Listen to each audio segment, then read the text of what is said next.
Hello, namaste, assalamu alaikum, salam. My name is Nishal and I'm back with another brand new video. So yes, आज हम सुनने वाले ये video इसका title है क्या मुसलमानों ने 6000 मंदिर को जलाया था.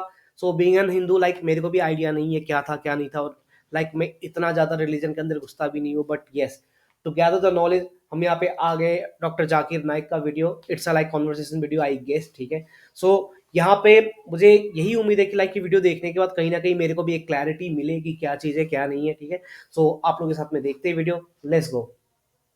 कि इस्लाम जो फैला था वो तलवार के जोर से फैला था. हिस्टोरिकल फैक्ट है या ये मिथ है कह नहीं सकते, लेकिन historical fact as in he might be referring to the like बहुत सारे वॉर जो प्रीवियस डे में हुआ था, ठीक है, अलग अलग. So he might be referring that.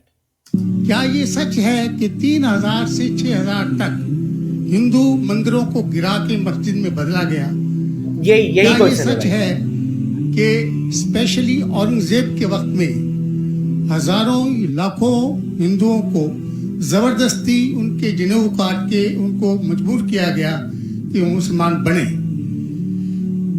Number 2, जो कि आज के समय के अनुसार एक सवाल मैं पूछ रहा हूं, हिंदुओं पर हिंदू मैरिज एक्ट लागू है जिसकी परिभाषा में सिवाय क्रिश्चियंस और मुस्लिम्स को छोड़ के बुद्ध, जैन को, सिखों को सबको शामिल किया गया है.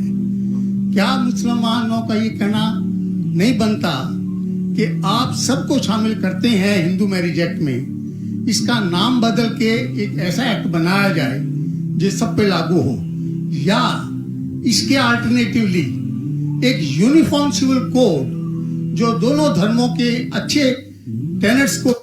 That's like so much inspiring question भाई, क्योंकि भाई ये क्वेश्चन से ना तुम काफी चीज सीख पाओगे, इसके जो भी आंसर होगा उसके एंड से, ठीक है.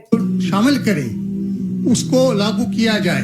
राइट. एक चीज मैं ये समझता हूं कि मुस्लिम लॉ में जो विल है जिसके अंदर ये लिखा है कि 1/3 से ज्यादा कोई विल नहीं कर सकेगा, इसका मैं इनकॉर्पोरेशन अगर यूनिफॉर्म सिविल कोड बनता है तो मैं चाहूंगा कि वो हिंदुओं पे भी लागू हो. ये नहीं है कि हिंदू मैरिज एक्ट को अगर इंडियन मैरिज एक्ट में बदला जाए तो मुसलमानों पे लागू हो और हिंदुओं पे कोई चीज ना आए. मुझे इस्लाम में ये चीज बहुत अच्छी लगी. ऐसे ही कोई यूनिफॉर्म सिविल कोड के लिए ये मुस्लिम आगे क्यों नहीं आ रहे, इसकी वजह मुझे बताइए. बस काफी उम्दा क्वेश्चन है ये भाई. लेट्स सी आंसर क्या होता है. साहब ने 3 सवाल पूछे एक सवाल में. पहला सवाल के हिस्ट्री से पता चलता है कि इस्लाम तलवार के जोर पे फैला कि नहीं, लेकिन ये मुझसे पूछ रहे क्या ये हकीकत नहीं है कि 3000 से ज्यादा मंदिरें गिराई गई थी और मस्जिद बनाए गए और बहुत से लोगों का कत्ल किया गया? ये बिल्कुल गलत है, अफवाह है. Final statement. ये मैं कह सकता हूँ कि कुछ मंदिरें शायद गिराई गई होंगी, इससे मैंने कहा एक भी मंदिर नहीं गिराई गई. हो सकता है कि कुछ मुसलमान अपने आप को जो मुसलमान कहते हैं उनने आके कुछ मंदिरों को गिराया होगा और मस्जिद बनाया होगा, हो सकता है.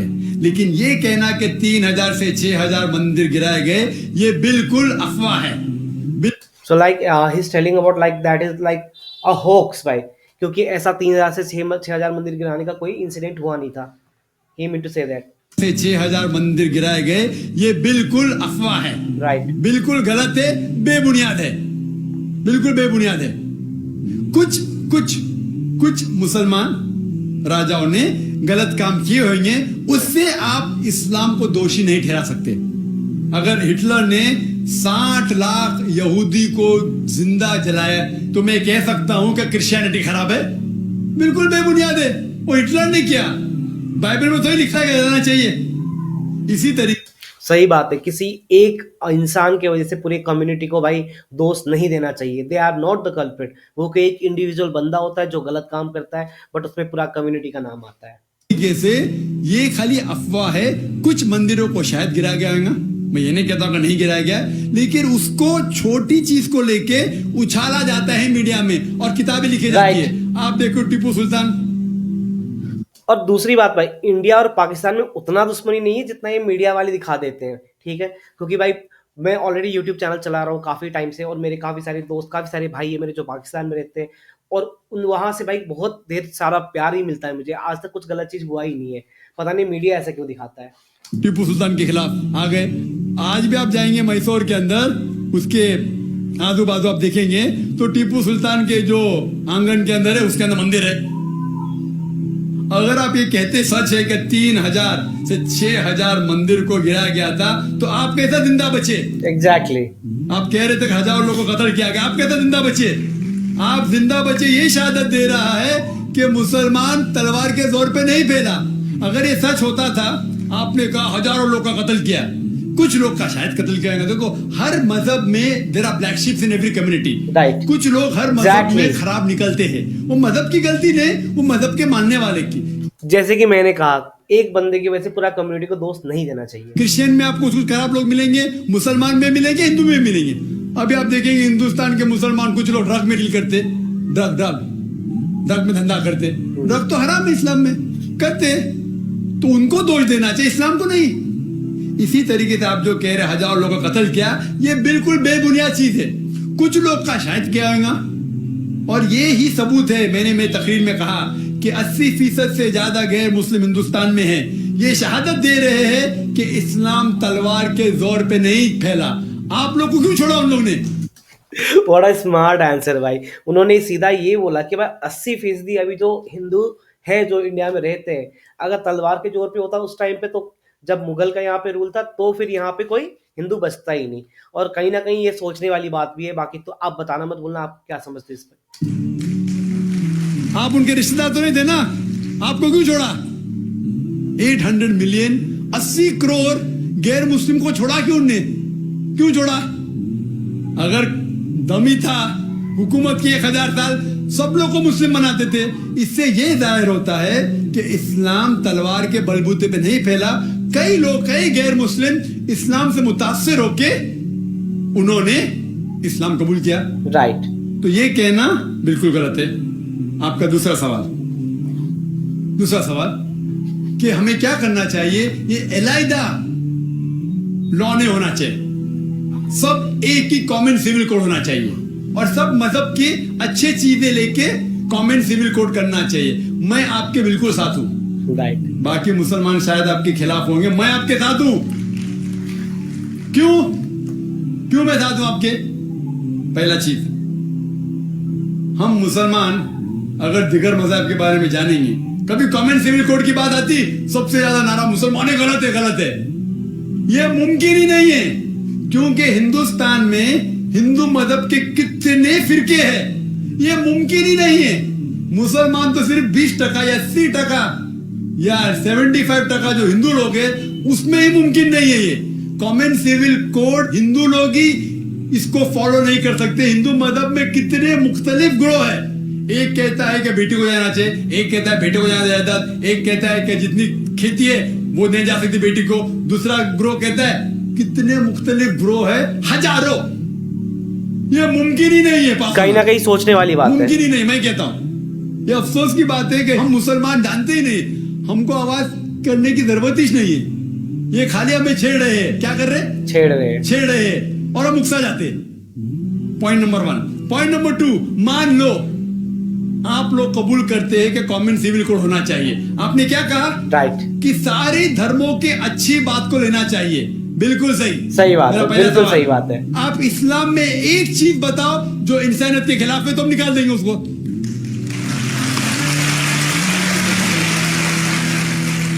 आपका ये कहना बिल्कुल सही है कि बाकी मज़ाहिब की अच्छी चीजें जो है, मिसाल के तौर पे मैंने तकरीर की similarities between Hinduism and Islam, तो जो अच्छी चीजें हिंदुइज्म की मैं ले चुका हूं। Similarities between Christianity and Islam, जो अच्छी चीजें इस आयत में ले चुका हूं। मैं ये पूछना चाहता आपसे, एक चीज जो इस्लाम में खराबी है वो तो बताओ मुझे, तो उसको निकालेंगे ना।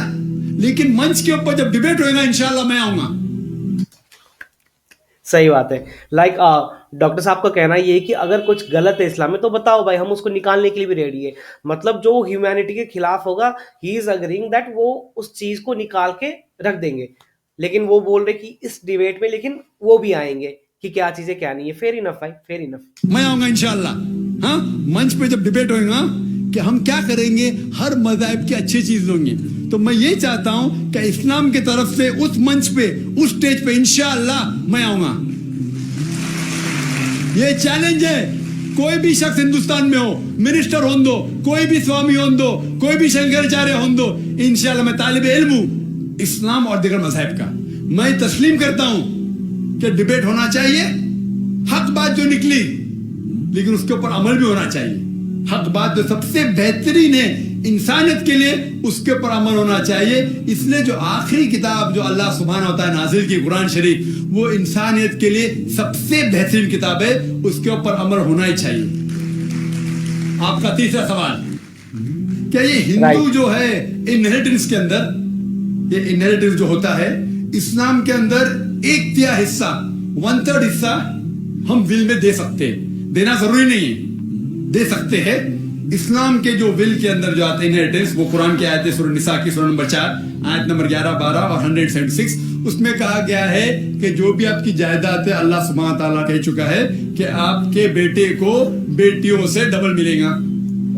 आगे लिखा गया है आपके वालिदैन को 1/6 मिलेगा। सो हमेशा से यही होता है कि लाइक कोई एक फैमिली में लाइक बड़े के गुजर जाने के बाद तो वो चीज़ लाइक मोस्टली लाइक अपने लड़के के हाथ पे दिया जाता है, उसके सर पे दिया जाता है, क्योंकि काफ़ी सारी रिस्पॉन्सिबिलिटी होती है और ये पहले से चलता आया हुआ है। ठीक है, सिर्फ अगर बच्चे हैं तो वालिद वालदा को दोनों को 1/6, अगर बच्चे नहीं है तो वालदा को 1/3। आगे बढ़ती आयत नंबर 12 पे लिखा है कि आपकी बीवियां जो आपके लिए छोड़ेंगी, अगर बच्चे नहीं आपको आधा मिलेगा, बच्चे हैं तो 1/4 मिलेगा। आप जो आपके बीवियां के लिए छोड़ते हैं, बच्चे नहीं तो उनको मिलेगा 1/4, 1/4, बच्चे हैं तो 1/8, 1/8। डिफिकल्ट है याद रखना, आप जाके रेफरेंस देख सकते हैं, सूरह निसा सूरह नंबर 4 आयत नंबर 11 से 12। और इसके बाद अगर आप किसको विल करना चाहते हैं अपनी जायदाद, मैक्सिमम 1/3, लेकिन ये विल जो करेंगे आप, ये इन लोगों में से नहीं होना चाहिए। राइट। आपने कैसे देखा मैं मेरे बेटे से ज्यादा मोहब्बत करता हूं, बड़े बेटे से, इसलिए उसको ज्यादा दूंगा, ये बिल्कुल गलत है। लेकिन जो ये दायरे में नहीं आते हैं इनहेरिटेंस के, उनको आप 1/3 हिस्सा दे सकते हैं। आप कहते हैं आपको ये चीज बहुत पसंद है, आप भी करना चाहते हैं, आपको कौन रोक रहा है? इंडियन गवर्नमेंट के हिसाब से आप अगर विल करेंगे, क्या मैं मेरा 1/3 हिस्सा देना चाहता हूं, कोई भी रोक नहीं सकता हूं, मैं भी नहीं ना मिनिस्टर भी नहीं। और पूरा अगर फॉलो करना चाहते सच्चा धर्म, आप इस्लाम कबूल कर सकते, हम आपको वेलकम करते। आखिर दावाना अल्हम्दुलिल्लाह रब्बिल आलमीन। सो एक चीज बात मुझे हमेशा अमेजिंग लगता है, कंक्लूजन जो भी होता है ना, डॉक्टर साहब बहुत बढ़िया तरीके से समझा के कंक्लूजन दे देते हैं।